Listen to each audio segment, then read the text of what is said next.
Good morning, everyone. Welcome to Xur week number 13. We are up at a normal human being time of 9:07 for the first time in I don't know how long. The raid launches in 53 minutes, so I do not have time to write a script. So we're going to do this on the fly. So I'm sorry about that. Hunters, you guys are getting the Dragon's Shadow, where you get increased movement and weapon handling speed for a short time after dodging. I don't think this is very good in PvE at all. I don't think you need increased movement speed or weapon handling speed in PvE too much. It's rarely going to come in handy. It doesn't really give you any sort of huge power boost, and you guys kind of know how I feel about increased movement speed. It doesn't feel very vital to the experience. It doesn't really make me feel any stronger at all. In PvP, that's where this is going to have a little bit more value. Weapon handling speed does actually matter a little bit in PvP. Again, you know, increased movement speed, can it get you around a corner maybe a little bit faster so that you don't die? Sure. How many times do you actually feel that effect happening? Maybe not too much. More aggressive players or people who really like using their dodge, you guys are going to benefit a lot. But if you're not aggressive or you're not usually using your dodge too much, you're not really going to see as much value. Some people really like this. I personally am just not the hugest fan. That's partly because I'm terrible with my dodge. Warlocks, you are getting Nezarec Sin, where void damage kills increase ability energy recharge rates. This is one of the best, if not the best, PvE Warlock exotic, maybe even PvP as well, depending on what you're looking for. Void kills means you can just use void weapons to get that ability energy. Now, the ability energy comes in the form of a buff, but the buff does not stack and it does not refresh. So as soon as the buff is on, any more kills that is not going to help you while the buff is on. And when the buff falls off, you get another kill. That's the thing that makes it work. Versus something like Crown of Tempest, you don't really need to focus as much because you're just going around killing things. Versus Eye of Another World, as long as you're getting about 2 to 3 kills per ability usage, it's going to be a little bit better. And in general, just it's very good. It's something that you don't really need to think about at all as long as you have on void weapons. And you need, at a minimum, void energy weapons. I don't think you can get away with just having a void power weapon. I'd say you need a void energy weapon. And you do not need to be on a void subclass, although that certainly helps. But you don't need it. The weapon of the week is the Prometheus Lens. Now, the Prometheus Lens is essentially the Cold Heart, except it's a solar gun. Fires a solar trace beam and generates a damaging heat field that grows while the weapon continues to fire. If you have other buffs, kills with this weapon return a fraction of the ammo used to the magazine, extending the beam's duration. Now, they say a fraction, it's half. It is half of the magazine. So you're going to get 39 shots put back in the magazine.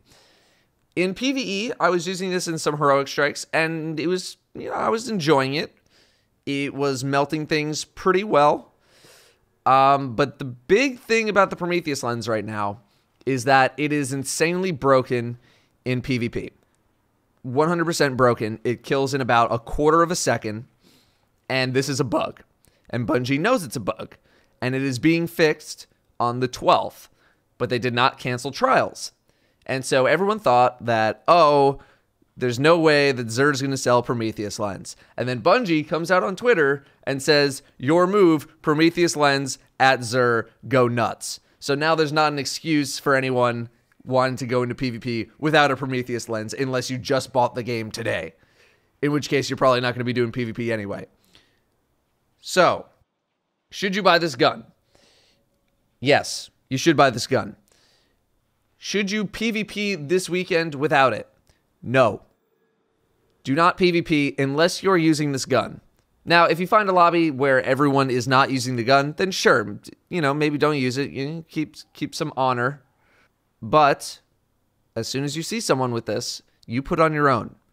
Enjoy Trials this weekend because it's going to be insane. This will be the most insane weekend of Trials probably ever. Titans, you are getting the Mark 44 Stand-Asides. They are returning from Destiny 1, although they look a little rusty. They're looking a little rusted up here. Maybe that's just the shine on the armor. I don't know. But they used to be all silver. The new buff, or the new perk, grants an overshield when sprinting at full health with Seismic Strike, Hammer Strike, or Shield Bash equipped. Hits with these abilities recharge a portion of your melee energy. I'm not sure how much they recharge of your melee energy. Did you say I have terrible knees? Okay, so it's half. So half of your melee energy on a hit, that's actually pretty good. But how often you're going to be doing that in PvE? I mean, for any activities that don't really matter too much, which is basically anything that's not the Nightfall, the Raid, or any prestige level activities, it's not the hugest deal. You are probably going to be using your melee ability a good amount of the time.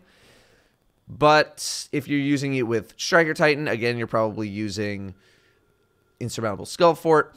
If you're using the other subclasses, it's not terrible.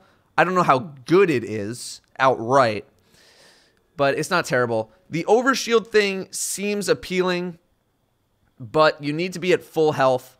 And so the moment you get tapped in PvP at all, that overshield is just, first of all, it's not going to start.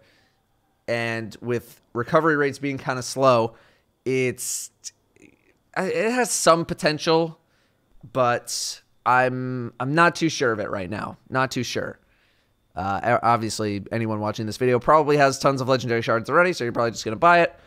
But I think Verdict's still out. I haven't done any PvP intentionally since the patch, thanks to Prometheus Lens. So it's kind of tough to say whether it's good or not in PvP without some real-world experience. That is going to do it for Xur week number 13. If you're watching this, I'm probably streaming the raid right now. Unless you're one of the first people watching this. So come on over, watch the raid layer, Eater of Worlds, twitch.tv/Datto. We're sort of going for world first, but maybe kind of not really. And yeah, I don't know. Next week, we'll actually have a script, and I'll actually sound like I know what I'm talking about. So sorry about that. I just needed to get this up sooner rather than later because I need to prepare for the raid. But, well, either way, that's going to do it for me. Thank you all very much for watching. Have a great weekend, and I will see you all next time.